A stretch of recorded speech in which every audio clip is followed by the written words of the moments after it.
Vivimos en una época curiosa, una época donde hay cristianos que piensan bien, pero viven no tan bien. Otros viven intensamente, se mueven, sirven mucho, hacen mil cosas, pero si uno les pregunta qué es lo que ellos creen, su respuesta tiembla mucho. Otros sienten muchísimo, pero su fe cambia según el clima emocional del día. Por ejemplo, si amanecieron bien, Dios es fiel. Pero si amanecieron cansados, Dios ya no se siente de la misma manera. Y entonces aparece una pregunta incómoda, pero que es necesaria. ¿Eso es el cristianismo? ¿O solo fragmentos mal acomodados?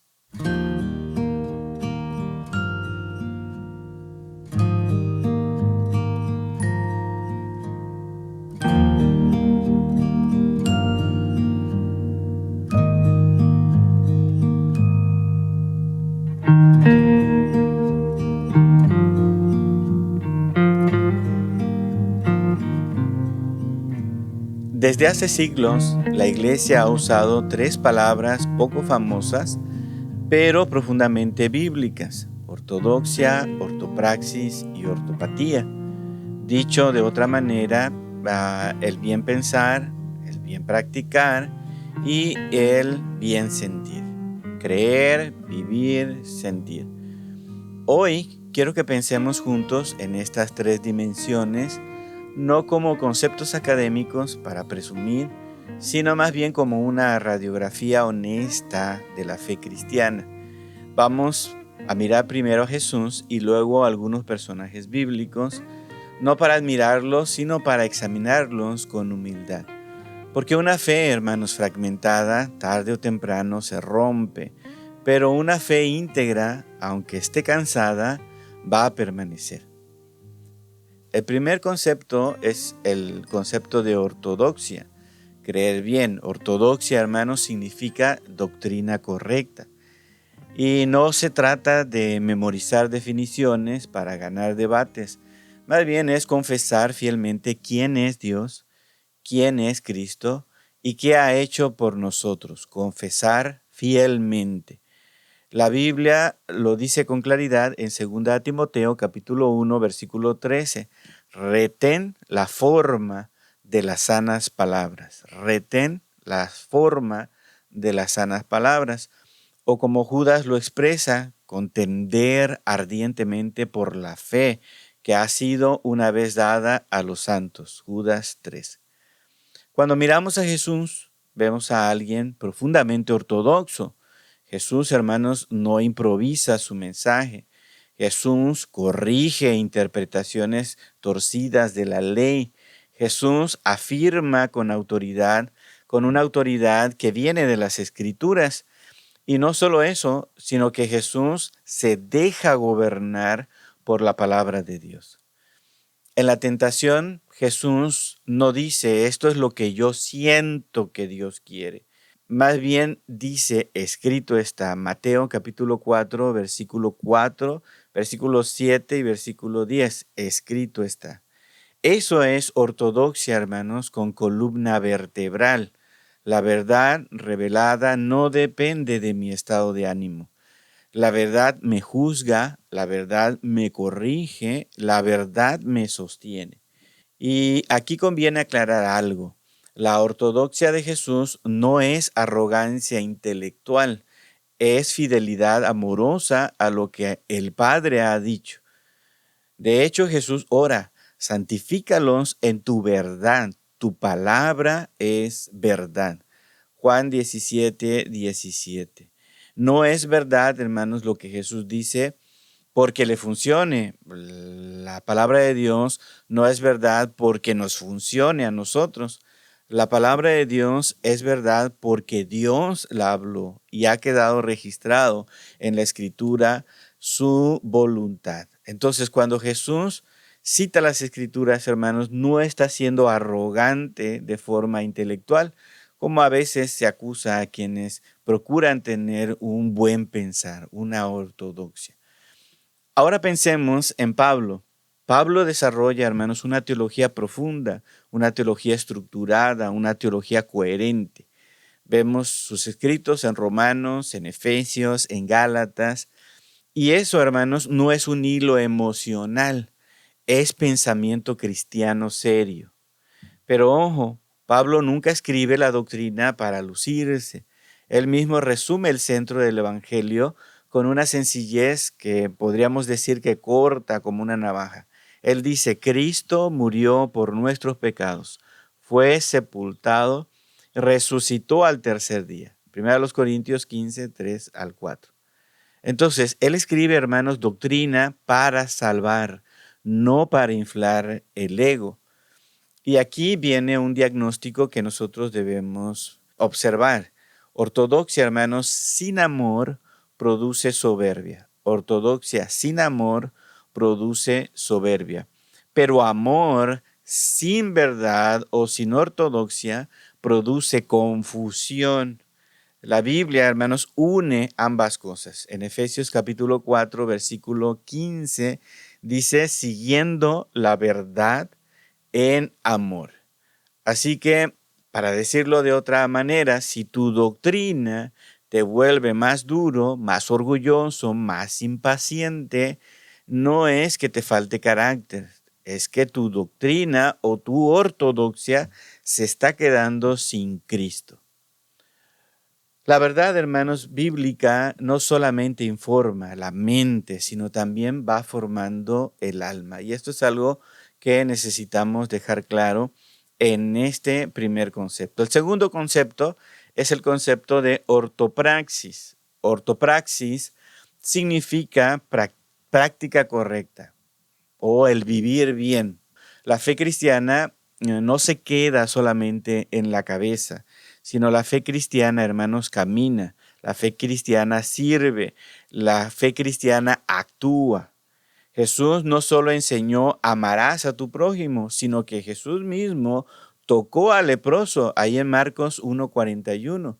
Jesús se sentó con pecadores. Pensemos en el ejemplo de Zaqueo, ¿verdad? La historia de Zaqueo. Jesús alimentó al hambriento en Marcos capítulo 6. Jesús lavó los pies de sus discípulos. Jesús, hermanos, cargó una cruz.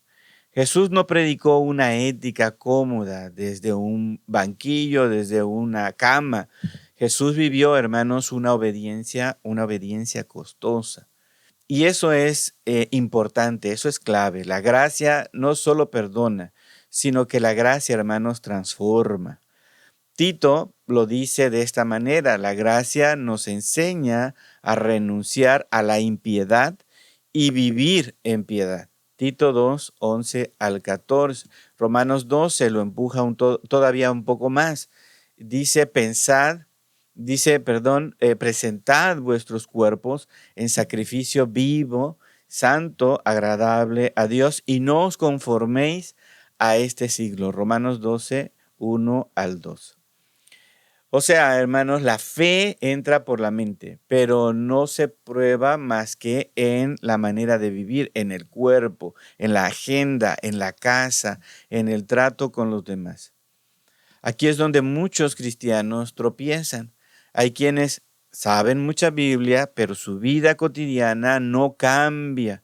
Santiago es brutalmente claro, hermanos. Santiago 2:17 dice que la fe, si no tiene obras, esa fe está muerta.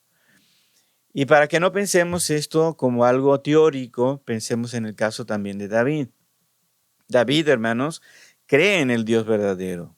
David escribe salmos gloriosos, podríamos decir, pero David falla gravemente en su conducta. Segunda de Samuel 11 vemos su historia en específico. ¿Y qué hace David cuando peca? No se justifica con un lenguaje espiritual. No dice, Dios conoce mi corazón y pues sabe que soy humano, todos somos humanos, ¿no?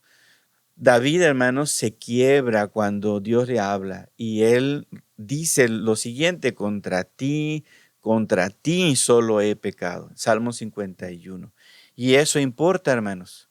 La ortopraxis no es perfección. es coherencia acompañada de arrepentimiento. Lo que yo creo tiene que coincidir con lo que yo hago, con lo que yo practico. Y si lo que practico no coincide con lo que yo creo correctamente, mi ortopraxis está mal. El problema, hermanos, no es caer.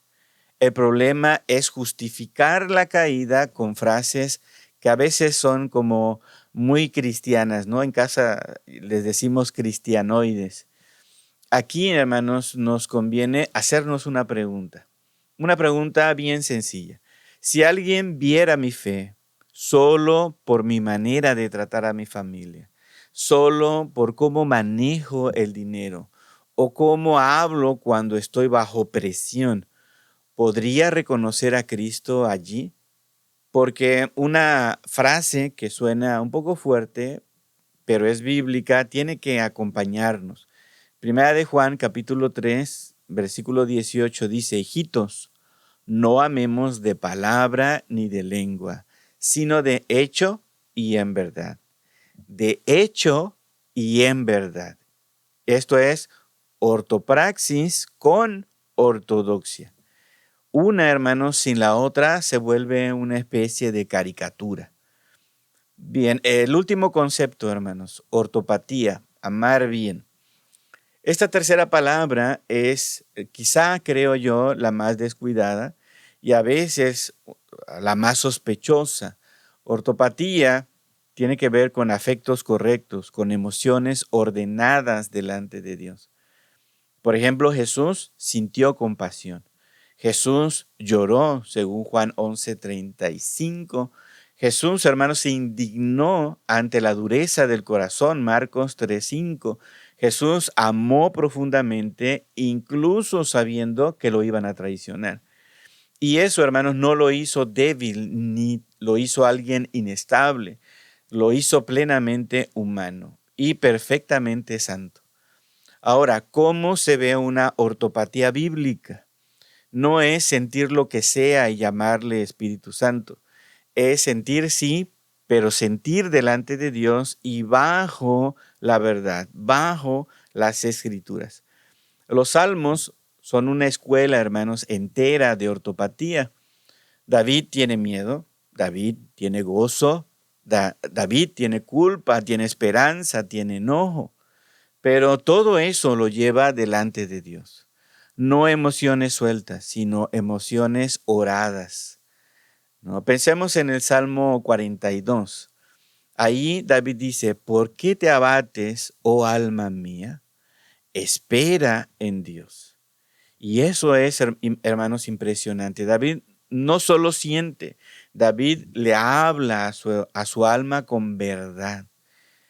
Aquí muchos cristianos se desequilibran. Algunos reprimen todo sentimiento en nombre de la doctrina, como si sentir, hermanos, fuera algo malo, como si sentir fuera algo sospechoso.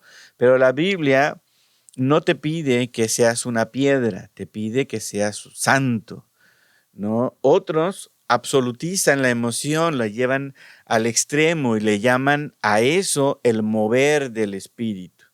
Pero el espíritu, hermanos, no es un pretexto para el desorden. El espíritu es el que glorifica a Cristo, según Juan 16:14, y produce fruto en nosotros: amor, gozo, paz, paciencia, según Gálatas 5:22-23. Entonces, cuando hablamos de los sentimientos creados por el Espíritu, no estamos hablando de la posibilidad de vivir de forma desordenada o alabar de forma desordenada. Entonces, la Biblia, hermanos, no nos llama a sentir menos, nos llama a sentir mejor, a que nuestras emociones sean disciplinadas por la verdad y orientadas hacia el amor correcto: amar lo que Dios ama, odiar lo que Dios odia, temer lo que debe temerse y alegrarnos en lo que realmente da vida. Y aquí hay un detalle pastoral. Una vida cristiana, hermanos, sin afectos ordenados, se puede volver dos cosas: o un moralismo seco que aguanta pero no adora, se vuelve estoico; o una espiritualidad volátil que llora mucho, pero persevera poco. Y hay muchos ejemplos, hermanos, en las iglesias el día de hoy. Bien, cuando se rompe el equilibrio, ¿qué sucede? Tratemos de juntar todo esto. ¿Qué pasa cuando se rompe el equilibrio? Bien, los fariseos son un ejemplo un poco aterrador, pero tenían ortodoxia parcial. Fariseos tenían ortodoxia parcial, sabían muchas cosas correctas los fariseos. Tenían una ortopraxis externa, hacían lo religioso a la vista, se observaba una vida piadosa, por así decirlo. Pero su ortopatía, hermanos, estaba totalmente deformada. Había orgullo, había dureza, había desprecio por los demás. Y Jesús, hermanos, no los llamó ignorantes. Jesús los llamó hipócritas en Mateo 23. Porque el problema de ellos, hermanos, no era la falta de datos, era la falta de amor verdadero y de justicia real. Misericordia quiero, no sacrificio. Recordemos ese texto de Oseas 6:6. Hoy el peligro, hermanos, no es distinto, solo cambió un poco el paquete, ¿no? Ortodoxia sin amor endurece. Ortopraxis sin verdad agota. Y ortopatía sin escritura, hermanos, sin la palabra, engaña. Una iglesia puede caer en activismo y perder el evangelio. Otra puede caer en precisión doctrinal y perder la ternura de Cristo.